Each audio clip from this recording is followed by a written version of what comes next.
아버지가 돌아가시고 1년 뒤 셋째 오빠가 고등학교에 입학해야 했기에 중학교 1학년이던 나는 휴학하고 15살부터 돈을 벌기 시작했다. 엄마는 5남매 중 하나뿐인 딸을 사회로 보내며 많이 우셨다. 공장에서도 시력이 좋지 않아 건강에 가장 안 좋은 악교를 다루는 일을 해야 했다. 내 인생이 한없이 초라해 죽고 싶었다. 어떻게 죽을까? 생각하다 연못에서 죽어야겠다 결심했다. 신변을 정리하려고 반장님에게 그만둔다고 말씀드리자 반장님이 심상치 않다고 느꼈는지 교회에 열심히 다니는 언니와 상담하게 해주었다. 언니를 따라 처음으로 회사 내에 있는 기독교 모임에 나갔다. 예수님이 큰 위로와 위안이 되었다. 일을 마치고 피곤한데도 책을 읽으며 밤을 지새곤 했다. 신약 성경은 거의 외울 정도로 많이 읽었고 늘 엎드려 기도하다가 잠이 들었다. 이상한 것은 성경을 알면 알수록 몰랐던 죄들을 알게 되어 죄가 많아졌다. 마음이 무거워 회사 근처에 있는 기도원에 가서 산에 올라가 죄를 고백하며 용서해달라고 울부짖었다. 기도하고 나면 속이 후련했지만 산속으로 돌아오면 다시 미움, 시기, 질투 같은 죄가 나를 괴롭혔다. 입으로는 예수님이 내 죄를 씻기 위해 돌아가셨다고 말했지만 늘 죄에 짓눌려 살았다. 사람들은 착하고 천사 같다고 했지만 내 속에서는 죄가 점점 많아졌다. 주위에서 목회자가 되면 좋겠다고 해서 회사를 그만두고 야간 신학교에 다녔다.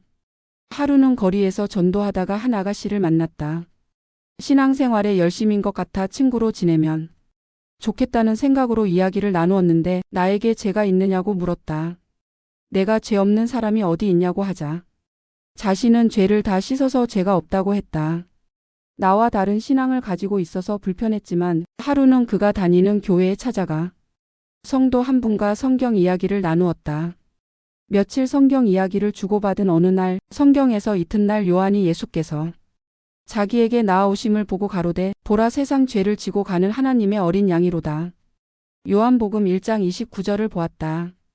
예수님이 지고 간 세상 죄 속에는 내 죄도 포함되어 있었다. 회개 기도로 죄가 씻어지는 것이 아니라 예수님이 내 죄를 짊어지고 십자가에 못 박혀 죽으실 때 내 죄가 이미 다 씻어졌다는 사실을 비로소 알았다. 죄에서 벗어나 말할 수 없이 기뻤다. 교회에서 나와 늦은 밤이었지만 고함을 치며 시장 골목을 뛰어다녔다. 우리 가족들은 하나같이 나처럼 슬픈 인생을 살았다. 그렇게 살던 동생이 먼저 예수님을 믿어 죄에서 벗어났다. 가족이 한 사람 한 사람 예수님의 품으로 돌아올 때마다 한없이 기쁘고 감사했다. 내 마음에서는 누구보다 많이 고생하신 엄마에게 복음을 전하고 싶었다. 하지만 절에 다니신 엄마는 큰집 장손인 조카가 예수님을 믿고 구원받자 내가 보기 싫다며 내가 집에 갈 때마다 절로 피하셨다. 하지만 우리 부부와 동생 부부, 조카 부부가 간곡히 부탁해 여러 번 수양회에 참석하셨다. 성경 말씀을 듣는 것에는 관심이 없었지만 마침내 예수님이 엄마의 죄를 다 씻어 놓으신 사실을 받아들이셨다. 엄마가 구원받으셨을 때 한없이 기쁘고 감사했다. 엄마는 오랫동안 당신이 나에게 잘못한 죄인이라는 마음을 가지고 있어서 자주 우셨다. 엄마가 구원받은 뒤 우리 삶이 달라졌다. 나는 엄마에게 우리가 어려움을 겪은 것은 우리를 구원하시려는 하나님의 섭리였다고 말씀드렸고 엄마는 하나님 안에서 깊이 위로를 받으셨다. 그 후로 엄마와 나는 연인처럼 아주 가깝게 지낸다. 하나님은 내 몸도 건강하게 해주셨다. 나는 시력이 아주 안 좋아 눈뜬 봉사에 가까웠다. 1m 앞에 있는 물체도 제대로 보이지 않아 더듬거리며 살았다. 한 번은 교회 사모님이 눈을 수술하면 좋겠다고 하셨다. 수술에 관하여는 이미 알아보았는데 수술해도 시력이 크게 좋아지지 않고 비용도 많이 들어 포기한 상태였기에 마음에 두지 않았다. 그런데 사모님이 3번이나 말씀하셔서 기대하지 않고 어느 장로님이 운영하는 안과에 갔다. 몇 차례 검사 후 기존의 수술 대신 수정체를 바꾸는 수술을 받았고 생각지도 못하게 1.0이라는 시력을 얻었다. 내 생각을 계속 고집했다면 나는 지금도 눈뜬 봉사로 살았을 것이다. 하나님 앞에 정말 감사했다. 한 번은 직장에서 갑자기 가슴이 꽉 조여왔다. 작은 병원에서는 근육통이라고 했지만 계속 고통스러워 큰 병원에 가서 유명한 의사 선생님을 만났다. 선생님은 루푸스 같은 자가면 역질환 같다며 평생 누워서 지내야 한다고 했다.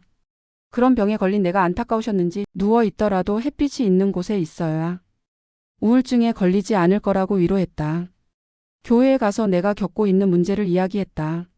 사모님은 아침마다 교회에 와서 성경을 읽으면 좋겠다고 하셨다.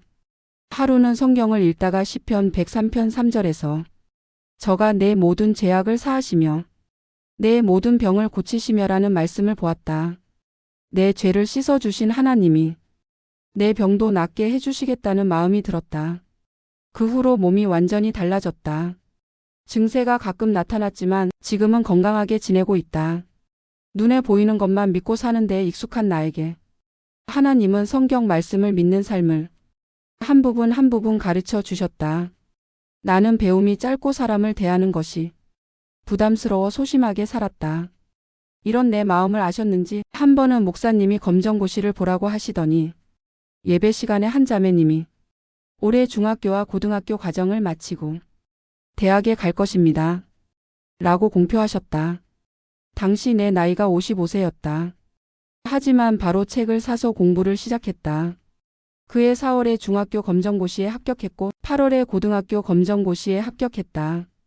그리고 지금은 사이버대학교 3학년에 재학 중이다. 이외에도 내 삶에는 신기한 일들이 계속 이어지고 있다.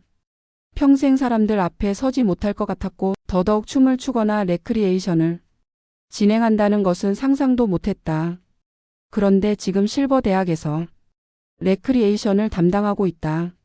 나는 정말 재미없는 사람이다. 재밌는 이야기도 내가 하면 재미없어지고 노래방에도 가본 적이 없고 노래와 춤에 흥미를 느껴본 적이 없다. 하지만 무대에 서기 위해 많이 연습했다. 처음에는 어색해서 실수도 하고 당황도 했지만 지금은 실버분들과 가까워져서 즐겁게 진행하고 실버분들도 즐겁게 참여하고 있다. 내 인생은 비참했고 나는 가난하고 엉망인 우리 집과 못난 나를 원망하며 살았다. 나에게 끝없는 고통을 가져다 주었던 그것이 나로 하여금 하나님과 하나님의 능력을 만날 수 있게 하는 배경이 되었다. 어두운 배경을 바탕으로 하나님이 멋진 그림을 그리셔서 나로 하여금 웃게 하시고 행복하게 하신다. 얼마든지 버려진 인생으로 마칠 수 있었는데 예수님의 피로 내 죄를 씻어주시고 나를 행복하게 하신 하나님이 한없이 감사하다.